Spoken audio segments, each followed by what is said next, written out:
Olá, pessoal, tudo bem? Vamos iniciar hoje uma série de aulas para falarmos de soluções, principalmente aquelas que usamos nas análises em nossos experimentos e nas aulas de fisiologia vegetal. Serão abordagens básicas e rápidas, mas importantes, envolvendo conceitos, cálculos e preparo. Fica comigo!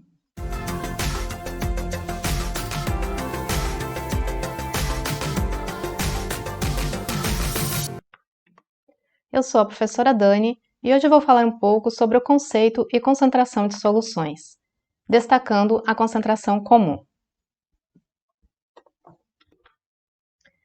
Solução é uma mistura homogênea de solventes e solutos. Os solutos são substâncias que se dissolvem em um solvente. Apesar dessas substâncias ficarem dispersas dentro do solvente, elas não poderão ser separadas dele por ações físicas.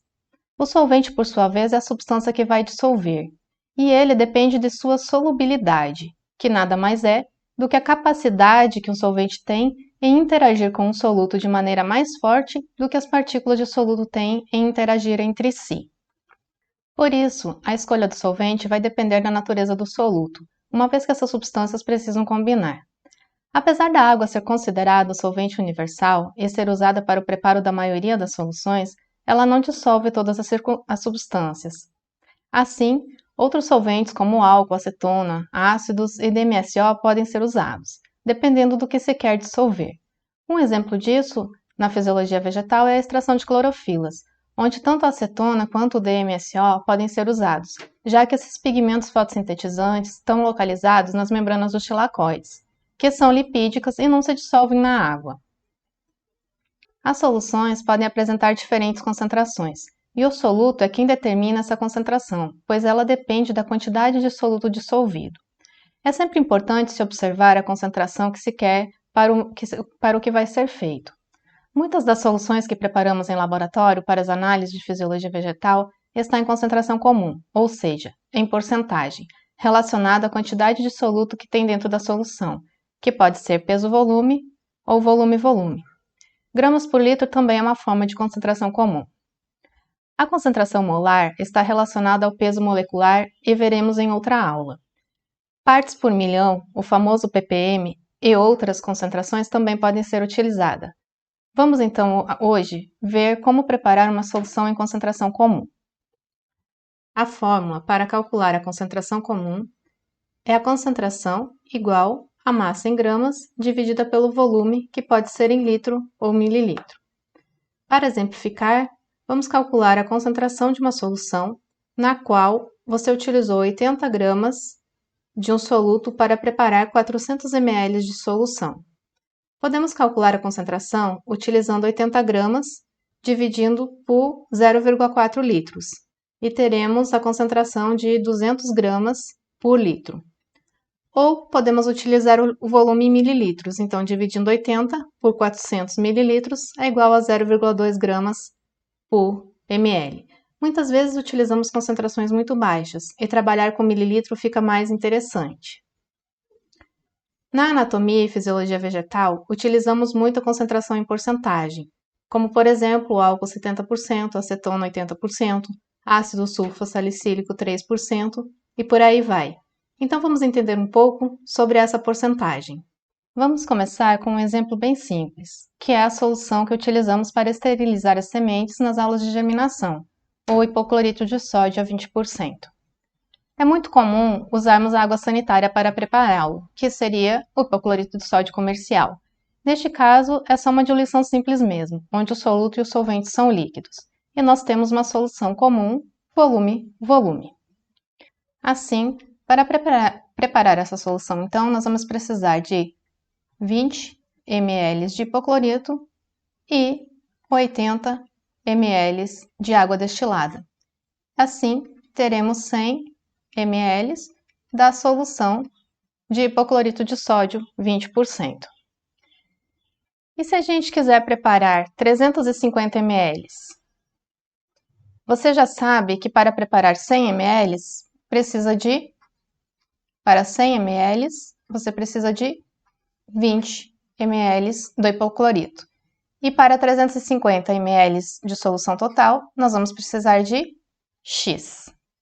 Assim, x é igual a 20 vezes 350 dividido por 100.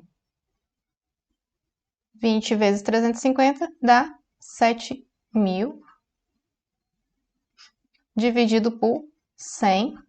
Corto 0 com 0, aqui também, e nós temos um total de 70 ml.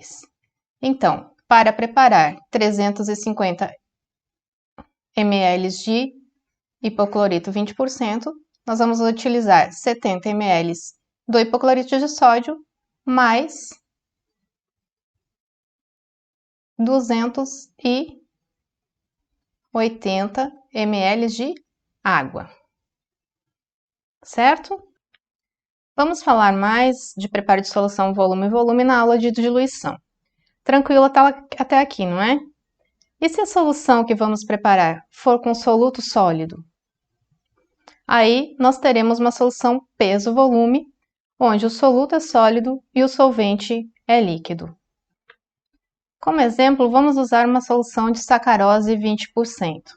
Neste caso, em que a sacarose é um reagente sólido, isso significa que uma solução 20% está relacionado ao peso-volume. Então, eu tenho que usar 20 gramas de sacarose para uma solução de 100 ml no volume final. Vamos fazer um cálculo com uma quantidade diferente?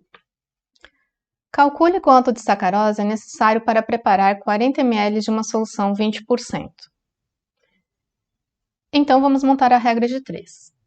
Se 20 gramas eu preciso para fazer uma solução 100 ml de uma solução 20%, quanto que eu vou precisar para fazer os 40 ml? Isso aqui é igual, então, a 100x igual a 20 vezes 40. X igual a 800 dividido por 100. Simplifica aqui cortando zero e eu vou ter 8 gramas de sacarose para preparar 40 ml da solução. Então, para essa mesma solução de sacarose 20% e esses mesmos 40 ml, a gente vai usar a fórmula. A concentração que eu quero é 20%. A massa eu quero saber. E o volume serão 40 ml. Então, vamos montar aqui.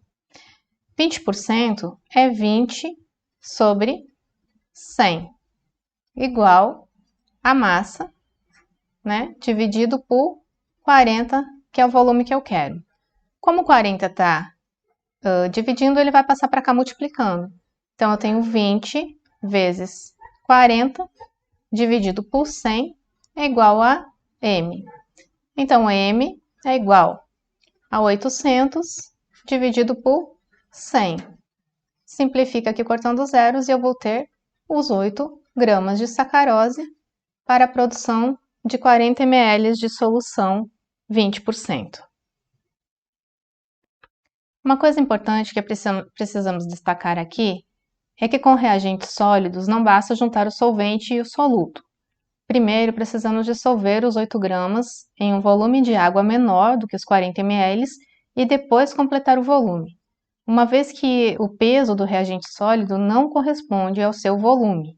Então, os 8 gramas de sacarose não quer dizer que são 8 ml. Então, nunca podemos jogar os 40 ml de água para dissolver esses 8 gramas. Primeiro dissolve num volume menor e depois completa o volume.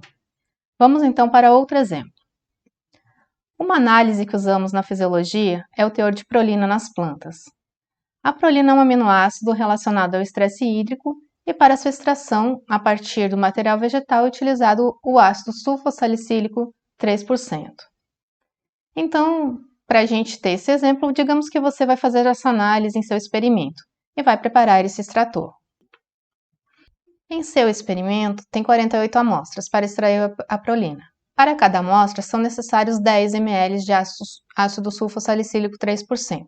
Calcule a quantidade necessária do ácido sulfossalicílico para preparar essa solução. Então, você tem 48 amostras e para cada amostra são utilizados 10 ml. Então, o volume total que você vai querer é de 48 vezes 10, que é igual a 480 ml, certo? Vamos à nossa regrinha de 3, então. Se para preparar 100 ml eu uso 3 gramas, então 3 gramas do ácido para 100 ml, para 480 ml, eu vou precisar de X, né? Então, X é igual, ou se quiser aqui, 100x, né? É igual a 480 vezes 3. X é igual a 480 vezes 3 dá 1440, dividido por 100. Isso é igual a 14,4 gramas. Então, eu preciso de 14,4 gramas de ácido sulfossalicílico para preparar os 480 ml da solução 3%, certo? Vamos então utilizar a fórmula para fazer esse mesmo cálculo, tá? A fórmula é C igual a massa sobre o volume. A concentração que a gente quer é igual a 3%. A massa é o que a gente quer descobrir. E o volume, como a gente já calculou antes, 480 ml, certo? Então, vamos lá. A concentração 3% é 3 sobre 100, que é igual a M dividido por 480. Passo 480 multiplicando, então, 3 vezes 480 dividido por 100, que é igual a M. M é igual a 1440 dividido por 100, que é igual a 14,4 gramas. Mesmo resultado que pela regrinha de 3. Você está vendo que deu o mesmo valor. Então, pode trabalhar tanto com a fórmula quanto com a regra de 3. Isso vai ficar a seu critério. Porém, nunca esqueça, sempre completar o volume depois de preparar a solução. Ou seja, depois de calcular, você vai pesar o reagente. Para isso, você vai usar uma balança com algum recipiente para colocar o reagente em cima. Lembre-se sempre de dar prioridade a um material que seja menos pesado do que o que você vai pesar. A gente utiliza muito o papel alumínio, só que às vezes ele pode reagir com o reagente que você está pesando, então tem que ter esse cuidado também. Para dissolver, geralmente utilizamos água destilada na maioria das soluções que a gente prepara, e a gente utiliza os béqueres que facilitam essa ação. Neste caso, a água destilada, que é o solvente, deverá ser colocada em um volume menor que o volume final da solução, certo? Enfim, deve completar o volume. De preferência, uma proveta graduada, cuja capacidade máxima seja próxima ao volume que você deseja. O balão volumétrico também pode ser usado, mas aí o volume dele precisa ser exatamente, ou melhor, o volume da solução precisa ser exatamente o volume correspondente no balão volumétrico, certo? É isso aí, pessoal. A concentração comum é muito fácil de ser calculada, não é? Além de ser muito utilizada nas nossas análises na fisiologia. Se gostou, deixe seu like e nos encontramos na próxima aula. Até logo!